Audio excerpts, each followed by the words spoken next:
Hello students and welcome back to channel Siraj tech degree study. आज theory of game का lecture number 2 होगा, जिसमें हम कवर करेंगे नए points of theory of game. Start करेंगे अच्छा क्लास।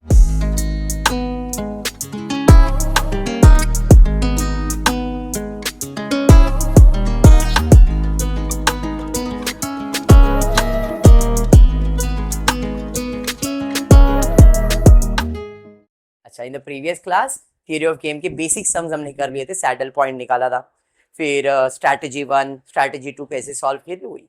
आज भी सेम चीज करने वाले, बट थोड़ा सा अपग्रेडेड है कि अगर अल्फाबेट्स आ गया तो क्या करने का। तो ये अल्फाबेट्स वाले सम्स। फॉलोइंग पे of matrix is given of the 2%। पे ऑफ मैट्रिक्स अंदर यहाँ पे अल्फाबेट्स दिया गया है, बोला है if the desire outcome is to have the saddle point at A3 and B1 with a value of game as 100। क्वेश्चन में बोला है अगर हमारा saddle point, if the desire outcome is to have a saddle point at A3 मतलब ये A1 A2 A3, ये A3 है, एंड B1 मतलब ये B1 है, प्लेयर B का। B1 एंड A3 मतलब 100 होना चाहिए। उसने बोला हाँ वैल्यू अगर 100 है, which of the following condition are acceptable and which are not, ये बताने का। अगर हमारा सैडल पॉइंट ये आता है और हमको यही चाहिए, अगर यही आए तो हमने आपको कुछ क्वेश्चंस दिए, इसमें से कौन से क्वेश्चन एक्सेप्टेबल है और कौन से नहीं है ये स्पेसिफाई कर। ऐसे सिचुएशन में हमको क्या करना है और कैसे सॉल्व करना है वो इस सब में हम लोग देखने। पहले बेसिक सम जैसे सॉल्व करते थे वैसे ही सॉल्व करेंगे। क्वेश्चन आपके सामने, पहले रो मिनम्मा। तो रो मिनम्मा में कौन है भाई? मिनम्मा -30 और एक्स कभी याद नहीं करने का, तो यहाँ पे -30। फिर बाद में मिनम्मा 100। मिनम्मा समझ में आ गया? Any doubt? Column maxima, column में मैक्सिमा कौन है? 100।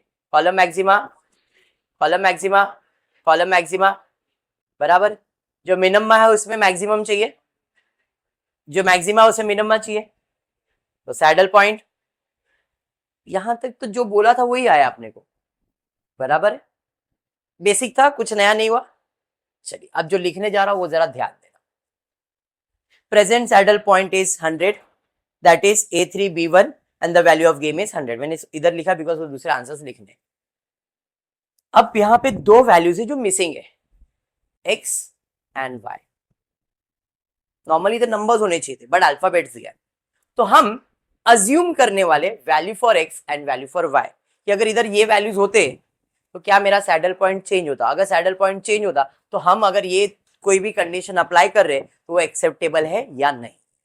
ओके, तो वैल्यू फॉर x के लिए the present row minima for A1 is -30। Present row minimum क्या है? -30 है।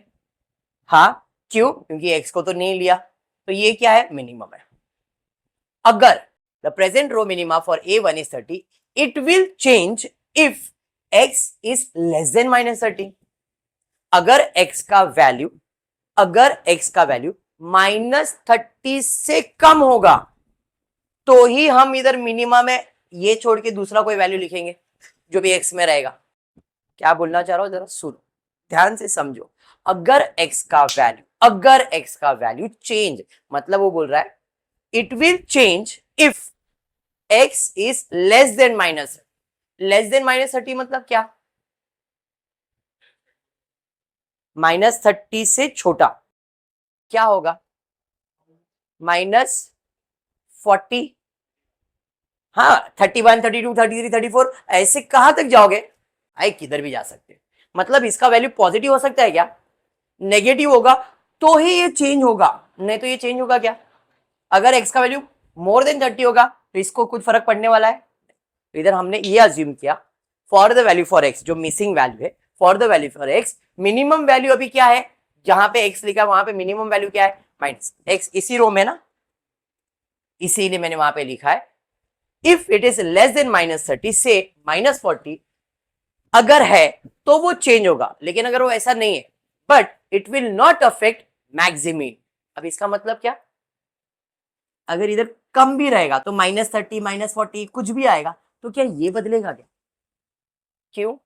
क्योंकि इधर मिनिमा लिखते हैं और सिलेक्ट क्या करते हैं, मैक्सिमम। तो अगर इधर -40 भी लिखा तो भी इधर तो 100 ही आना है, but it will not affect मैक्सिमीन।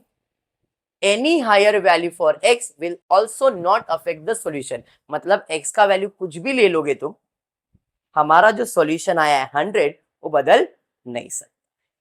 मतलब अगर x का वैल्यू आप छोटा या इससे बड़ा भी लोगे, बड़ा भी वैल्यू लोगे, तो भी क्या ये वैल्यू बदलेगा क्या? नहीं, क्योंकि फॉर एग्जाम्पल अगर इधर 100 होगा, अगर 100 हुआ तो भी हमको तो मिनिमम ही लेना है। समझ में आया क्या बोल रहा हूं? मतलब अगर x का वैल्यू लेस देन या ग्रेटर देन भी होगा, 100 से बड़ा या 100 से छोटा भी होगा, तो भी क्या ये सैडल पॉइंट चेंज होने वाला है? नहीं। मतलब इफ x का वैल्यू लेस देन और ग्रेटर देन होगा तो मेरा सैडल पॉइंट बदलने वाला, ये दिमाग में बैठ गया। और क्यों, वो भी मैंने आपको एक्सप्लेन किया। अगर लेस देन भी होगा तो इधर लेस देन लिखूंगा मैं, लेकिन अपने को तो मैक्सिमम 100 ही सिलेक्ट होगा। और अगर ये ग्रेटर देन भी होगा तो भी मेरे को लेस देन -30 आने वाला है इधर, तो भी ये 100 पॉइंट ही रहने वाला है। अंडरस्टूड? एक्स का वैल्यू समझ में आया? तो हमने वही कंडीशन यहाँ पे मैंने लिखा है। For the value for X presently row minimum is -30। अगर वो चेंज भी होता है, फॉर एग्जाम्पल बढ़ भी जाता है, तो भी हमारा सोल्यूशन अफेक्ट होने वाला नहीं है। अंडरस्टूड? हाँ। Therefore x can assume any value, मतलब एक्स का वैल्यू कुछ भी आप अज्यूम करो, सॉल्यूशन अफेक्ट होने वाला। अब ये मैंने क्यों लिखा है, क्योंकि इधर कुछ कंडीशंस दिए, तो कौन सा एक्सेप्ट करना है कौन सा नहीं करना है, इसलिए हम एक्स एंड वाई का वैल्यूज अज्यूम करने वाले। क्लियर? और वो 100 से बड़ा भी हो सकता है, 100 से छोटा भी हो सकता है, इसलिए यहाँ पे ऐसा कुछ लिखा गया है। पहला पॉइंट क्लियर हो गया? हाँ। सेकेंड पॉइंट पे जाते हैं, for the value for Y will find the value for Y. Same. अब यहां पे हम लोग ने वाई किधर है, कॉलम में, और कॉलम में क्या सिलेक्ट करते हैं, मैक्सिमम। कॉलम में क्या सिलेक्ट करते हैं, मैक्सिमम। तो इस क्वेश्चन में अपने को मैक्सिमम सिलेक्ट करना है। If y is less than और इक्वल्स टू 100, अगर y का वैल्यू 100 या उससे छोटा है, अगर y का वैल्यू 100 या उससे छोटा है, तो अपने को तो मैक्सिमम ही सिलेक्ट करना है। तो 100 ही सिलेक्ट होगा, उससे छोटा रहेगा तो सिलेक्ट होगा क्या? तो if y is less than or equals to 100, then the column maxima for B1 will not change. But if y is greater than 100, then the column maxima of B1 will change. अगर x का value 100 या उससे छोटा है तो ये solution बदलेगा नहीं, सॉरी y का वैल्यू। और अगर y का वैल्यू 100 से बड़ा है, 100 नहीं 100 से बड़ा है, तो हमारा सॉल्यूशन चेंज हो सकता है। क्यों? क्योंकि हम लोग इधर मैक्सिमम सिलेक्ट करना है, और मैक्सिमम सिलेक्ट करेंगे तो सैडल पॉइंट नहीं आएगा। तो यहाँ पे y का वैल्यू जो है लेस हो सकता है, बट ग्रेटर देन 100 हो सकता है क्या? नहीं, क्योंकि ग्रेटर देन 100 होगा सैडल पॉइंट बदल जाएगा, और अपने को सैडल पॉइंट को सेम ही रखना है। दोनों का कंडीशन समझ में आया? Hence y should not be greater than 100, मतलब y का वैल्यू लेस देन और इक्वल्स टू 100 होना चाहिए। तो ये जो मिसिंग वैल्यू था उसका मैंने कंडीशन लिख दी। ठीक है, अब आ जाते कौन सा क्वेश्चन एक्सेप्ट करेंगे और कौन सा नहीं करेंगे। पहला है x and y can take any value. अगर x और y का कुछ भी वैल्यू लेंगे तो मेरा सैडल पॉइंट बदलेगा कि नहीं बदलेगा? बदलेगा। x से तो फर्क नहीं पड़ेगा, बट y से फर्क पड़ेगा। तो ये कंडीशन एक्सेप्टेबल रहेगा कि नॉन एक्सेप्टेबल रहेगा? Any value for x and y is not acceptable. समझा? पक्का? Second, x can take any value but y should be less than equal to 100। Acceptable कि नॉट एक्सेप्टेबल? x का कुछ भी चलेगा, लेकिन y का वैल्यू क्या चाहिए, 100 से छोटा या 100 चाहिए। तो यहाँ पे उसने वही बोला है, x can take any value, हाँ भाई ले सकता है, बट y लेस देन 100 लेना चाहिए। Yes, it is acceptable. x any value is acceptable and y का लेस देन 100 इज एक्सेप्टेबल। तो ये भाषण क्यों था, समझ में आया? तो जब आपको ऐसा कुछ आएगा तो वो एक सैडल पॉइंट देगा, और जो सैडल पॉइंट देगा उससे वैल्यू बढ़ा या कम करने के लिए उसका वैल्यू समझना पड़ेगा। इफ यू अंडरस्टैंड दैट, तो आपको ऐसा कंडीशन दिया जाएगा। समझा सम का कंसेप्ट क्या है? चलिए थर्ड में बताओ, x का वैल्यू ग्रेटर देन और इक्वल टू 100। एक्स का वैल्यू 100 या उससे बड़ा लेने का मन कर रहा है उसको, और वाई का वैल्यू बड़ा लेने का मन कर रहा है, एक्सेप्टेबल की नॉन एक्सेप्टेबल? Not acceptable. समझा? चलिए फोर्थ में एक्स का वैल्यू लेस देन 100 लेने का मन कर रहा है और वाई का वैल्यू ग्रेटर देन 100 लेने का मन कर रहा है, एक्सेप्टेबल नॉन एक्सेप्टेबल? क्यों? क्योंकि वाई का वैल्यू 100 से बड़ा नहीं ले सकते, नॉट एक्सेप्टेबल। एक्स का वैल्यू ग्रेटर देन 100 लेना और वाई का लेस देन 100 लेने का, एक्स में कुछ भी ले सकते हो बट वाई में लेस देन 100 ही होना चाहिए, एक्सेप्टेबल। समझा सम? तो this was for alphabets. Clear हो गया? सम क्या किया, कैसे किया, सैडल पॉइंट निकाल के दिखाया, नहीं करते तो भी चलता, सैडल पॉइंट वही है और क्वेश्चन बोला वही होना चाहिए और वो ये वो बदलना नहीं चाहिए। If I give you the following conditions. Done? अच्छे से चलिए अब जो जा रहे हैं वो लास्ट पार्ट है थियरी ऑफ गेम का, जिसे कहते हैं प्रिंसिपल ऑफ डोमेन्स। कुछ नया पढ़ने वाले हो, जरा ध्यान से पढ़ना है, कोई गेमिंग थियरी है बट इधर सैडल पॉइंट नहीं है, रो मिनिमा कॉलम मैक्सिमा ऐसा कुछ भी नहीं आएगा, वो स्पेसिफाई करेगा, क्वेश्चन बोलेगा, जैसे इस क्वेश्चन में बोला है for the following game matrix determine the saddle point using principal of domains. इसके पहले नहीं था, उधर सैडल पॉइंट था तो हम लोग रो मिनिमा मैक्सिमा करके सॉल्व कर रहे थे, अब प्रिंसिपल ऑफ डोमेन से आपको फाइंड करना है और उसके दो प्रिंसिपल्स है, rule 1 and rule 2, rule for column and rule for row. Principle of domains are used for reducing the game matrix, इसे मैट्रिक्स कहते हैं, और डोमेन्स क्यों यूज कर रहे हैं? उसको कम करने, 3 रो है तो 2 रो कर दो, 1 रो कर दो, 3 कॉलम है तो 2 कॉलम हटा दो, 1 रखो, और इनडायरेक्टली आप एक सैडल पॉइंट फाइंड करो। फॉर एग्जाम्पल भाई ये कॉलम नहीं चाहिए, ये कॉलम नहीं चाहिए, या ये 2 कॉलम नहीं चाहिए, या तो ये और ये कॉलम नहीं चाहिए, ये चाहिए, या ये रो नहीं चाहिए, भाई इनको निकालो, एलिमिनेट कर दो, डिलीट कर दो, और वो डिलीट कैसे करने का है वही इसका कंडीशन। जैसे फॉर एग्जाम्पल ये और ये हट गया, ये और ये हट गया, तो अपने पास एक ही नंबर बचा और ये मेरा सैडल पॉइंट, ये सीखेंगे। क्लियर? थोड़ा सा दिमाग में गया है, इसके बाद 2-3 समाज कर लिया और फिर फाइंड अप करो। समझा ये? चलिए क्या है रूल जरा देखते हैं। प्रिंसिपल यानी रूल फॉर रो क्या है? इफ, ध्यान से, if all the elements, what is element? Numbers को हम लोग एलिमेंट्स कहते हैं। If all the elements in row, ऐसा रो होता है और ऐसा कॉलम होता है, जिसको नहीं पता उनके लिए, दिस इज रो एंड ऐसा स्टैंडिंग है उसे कॉलम कहते हैं। If all the elements in row are less than और equal to the corresponding elements in another row, ध्यान से, ऑल द एलिमेंट्स, अब ये रो और ये रो को मैं कंपेयर कर रहा हूं, इधर कितना है, इधर कितना है, मतलब ये रो का वैल्यू इस रो से कम है, 14 और 16 में ये छोटा होगा ना, लेस देन और इक्वल्स टू, इन दोनों रो में इसका पहला वैल्यू छोटा है, 22 और -20 में ये छोटा है, ये बड़ा है, तो इधर प्रॉब्लम आ गया। 14 और 80 में ये छोटा है, ये बड़ा है, फिर दूसरे में जाओ, मतलब अपने को 16 और 20 में ये छोटा है, ये बड़ा है, ये छोटा है, ये बड़ा है, ये छोटा है, ये बड़ा है, मतलब ये पूरा रो छोटा है इससे, है या नहीं? तो उसी को ये कहते हैं कि आपको ये देखना है शुड बी लेस देन और इक्वल टू। अब जब जो वैल्यू छोटा है वो एलिमिनेट हो जाएगा। अब ये निकल गया, अब मेरे पास ये 2 रो बचा, 14 और 20 में ये छोटा है, 36 और 22 में ये छोटा है, 14 ये छोटा है, मतलब फिर से एलिमिनेट, ये भी निकल गया, तो मेरे पास क्या बचा? सिर्फ लास्ट रो। इसी को कहते हैं row elimination, principle of domains. Clear हुआ? तो रूल है रो के लिए लेस होना चाहिए, तो पहले रो एलिमिनेट करने का, फिर कॉलम पे जाने का, और कॉलम का रूल है if all the elements in the column are greater than और इक्वल टू। अब ये तो एलिमिनेट हो गया, अब आपके पास ये बच गया, ये बच गया, बराबर है, 1 कॉलम 2 कॉलम 3 कॉलम है, ये कॉलम में ये 20 है, ये 36 है, बड़ा कौन सा है? 36, जो बड़ा है वो एलिमिनेट कर दो। 20 और 24 में ये बड़ा है, ये एलिमिनेट कर दो, तो क्या बचा आपके पास? Saddle point. समझा? करेंगे सॉल्व। रूल याद रखो, रो में क्या लेने का है? लेस, कॉलम में क्या लेने का है? ग्रेटर। जो लेस है वो एलिमिनेट होगा, जो लेस है वो एलिमिनेट होगा, जो ग्रेटर है वो एलिमिनेट होगा, और जो बच गया वो मेरा आंसर। रो लेस कॉलम ग्रेटर है, समझ में आया? रो लेस होगा, कॉलम ग्रो होगा, ग्रेटर होगा, ठीक है? यस, बढ़े आगे सम की तरफ। चलिए सम की तरफ जाते हैं। ये आपको क्वेश्चन दिया गया है, एनी डाउट?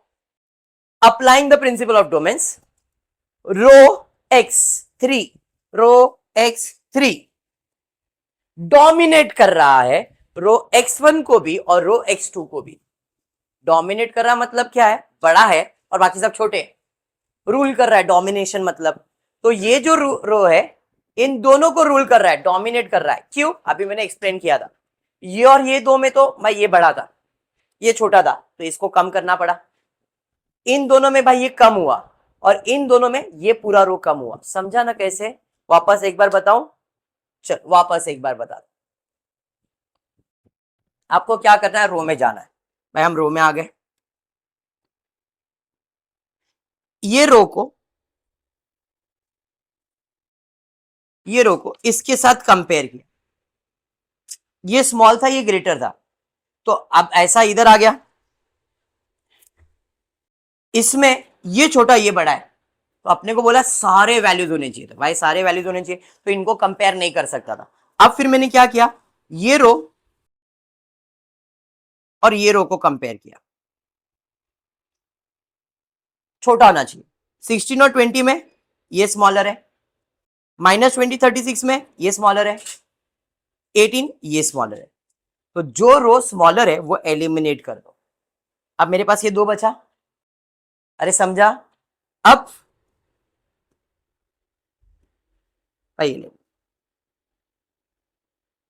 ये और ये, क्योंकि ये तो एलिमिनेट हो गया ना। 14 और 20 में ये स्मॉलर है, 22 ये स्मॉलर है, ऑल एलिमेंट्स स्मॉलर है। तो इसका मतलब ये डोमिनेट कर रहा है इन दोनों को ना। मैंने वहां पे वही लिखा। Applying the principle of dominances, row x3 dominate row x1 and row x2 as for x1 and x2 all elements are less than the corresponding elements of x3। x3 के जो वैल्यूज है बाकी सब क्या है? उससे छोटे, और जो लेस होता है वही डोमिनेट करे, सॉरी एलिमिनेट हो जाए। इसलिए दोनों तो निकल गए। अब जैसे ये दोनों निकल गए, आफ्टर डिलीटिंग मेरे पास यही बच गया। समझा? अब रो के बाद हम जाएंगे कॉलम में। इधर नहीं चेक करेंगे, अब इस कॉलम में चेक करेंगे। हो गया भाई, इसका काम हो गया। अब मेरे पास यही है, इसमें हम लोग कॉलम का रूल अप्लाई करेंगे। अब कॉलम का रूल क्या है? ग्रेटर, जो बड़ा है वो एलिमिनेट होगा। कौन सा कॉलम बड़ा दिख रहा है? उसके बाद कौन सा दिख रहा है? दोनों एलिमिनेट कर दो, बचा क्या? समझा? तो जो ग्रेटर है उसको एलिमिनेट कर दो। तो वही सेम रूल इधर लिखा, applying the principle of domains, column 2 y2 आ गया, y2 and y3 are dominated by column y1, hence y2 and y3 can be deleted and the final matrix would be। समझा? Saddle point कैसे आया? Clear है? Saddle point है 20। Optimum strategy for player x, player x के लिए ये वाला लिया हमने, और प्लेयर बी के लिए हमने y1 लिया है। तो प्लेयर x के लिए हमने लिया x3 एंड प्लेयर y के लिए है y1। Value for the game is 20। And out? समझा कैसे किया प्रिंसिपल ऑफ डोमेन्स? पक्का? चलिए नेक्स्ट सम की तरफ। प्रिंसिपल रखा है ताकि रेफरेंस मिल जाएगा।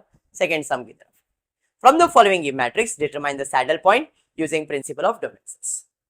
चलिए अब बताइए कौन सा रो एलिमिनेट हो रहा है, कौन सा बड़ा है और कौन सा छोटा है? सबसे बड़ा रो दोनों में कौन सा है? देख लो देख लो, ध्यान से देखो। पक्का? जरूरी नहीं कि एक ही आए, दो भी आ सकता है।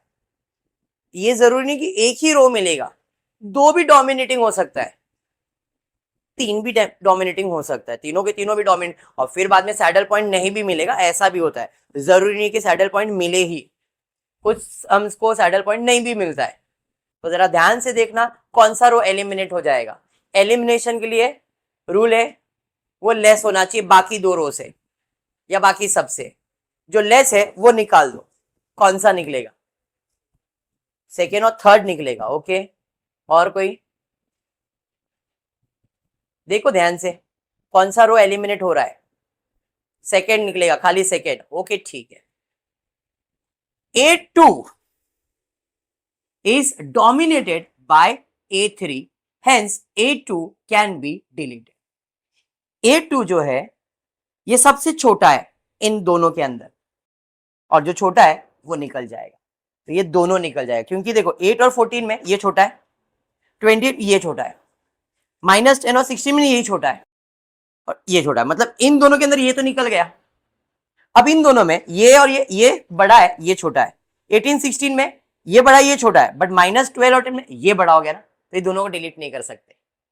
सारे वैल्यूज होने चाहिए ना, ऑल द वैल्यूज। तो इस तरह तो ये एलिमिनेट इजी हो गया, बट इन दोनों में ये बड़ा था, ये बड़ा था, ये छोटा था, बट यहाँ पे ये बड़ा हो गया, ये छोटा हो गया, तो इसलिए इसे डिलीट नहीं कर सकते। समझ में आया? 20 18 -12 14 16 -16 है, 16 है शायद। हाँ, यहां तक क्लियर हो गया। अब इसके बाद कॉलम, कॉलम में क्या देखना पड़ेगा? ग्रेटर वैल्यूज, सारे दोनों वैल्यूज अब ग्रेटर। सबसे बड़ा नंबर कौन सा दिख रहा है दोनों में? देख लो और बता दो। जो बड़ा है वो डिलीट होगा। यहाँ पे कॉलम में मैक्सिमम लेते हैं और रो में मिनिमम लेते हैं, देख लो। हाँ, कॉलम B1 B2 B3 होता है ना, कौन सा कॉलम ग्रेटर है और कौन सा एलिमिनेट होगा और कौन सा रह जाएगा? एक एक करके आराम से देख लो, बता दो कौन सा बचेगा? B3 बचेगा और B1 और B2 निकल जाएगा। चलिए देखते हैं। Column B2 is dominated by column B3, hence आपका B2 निकल गया, आपके पास B1 और B3 बच गया। देख लो बराबर। B2 का वैल्यू कितना था? 18, -12 और 18 में ये बड़ा है, 16 16 सेम है, तो ये डोमिनेट कर रहा है इसको, ये एलिमिनेट हो गया। 20 -12 ये 16 है ना, तो 20 -12 में ये ग्रेटर है, 14 -16 यहां पे 16 है ना, तो ये ग्रेटर हो गया ना, तो ये ग्रेटर है और ये ग्रेटर है। समझ में आया? तो जब ये दोनों ग्रेटर है तो एलिमिनेट होगा क्या? यहाँ पे माइनस आ गया, वो है 16 ही, तो 20 16 में ये बड़ा है और 14 16 में ये बड़ा है, इसलिए वो एलिमिनेट नहीं हो सकता। इसके आगे कोई रूल अप्लाई नहीं कर सकते, क्योंकि अब रो में भी नहीं चेंज होगा, कॉलम में भी चेंज नहीं होगा, मतलब there is no saddle point. The game matrix cannot be reduced any further, hence saddle point does not exist. Any doubt till here? थोड़ा सा बाउंसर है, थोड़ा सा। अभी क्या करेगा? 20 -12 14 16, तो ग्रेटर लेस देन होना चाहिए। 20 से ये लेस देन है, बट इधर लेस हुआ ना, ये रो में ये लेस ये आ रहा है ना, तो कैसे एलिमिनेट करेंगे? और कॉलम में भी नहीं कर सकते। अगर होता तो हम लोग रो एलिमिनेट भी कर लेते, कॉलम भी एलिमिनेट करते।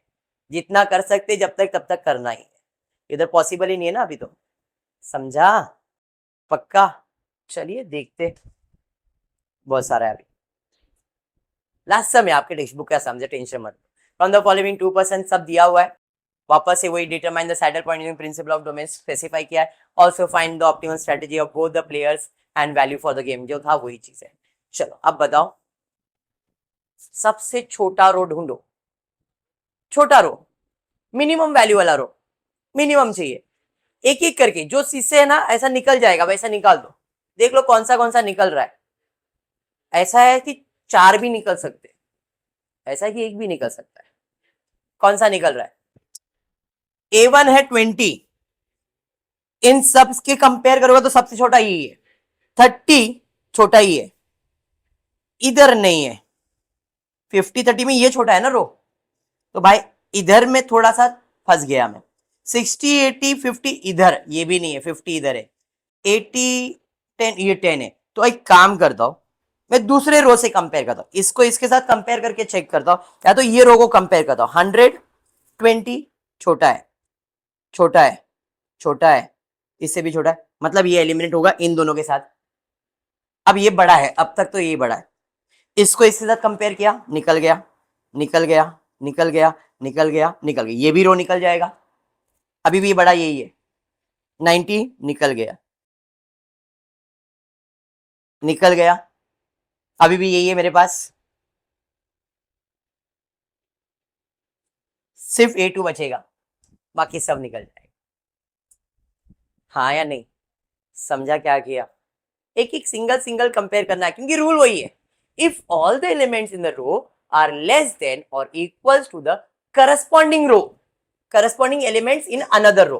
अब इसको इसका करस्पॉन्डिंग देखना है ना अपने को, हो रहा था पहले मैंने इसके साथ कंपेयर किया, ये बच गया, अब बाकी के साथ इसको कंपेयर कर रहा हूं तो सब निकल रहा है और यही बच रहा है।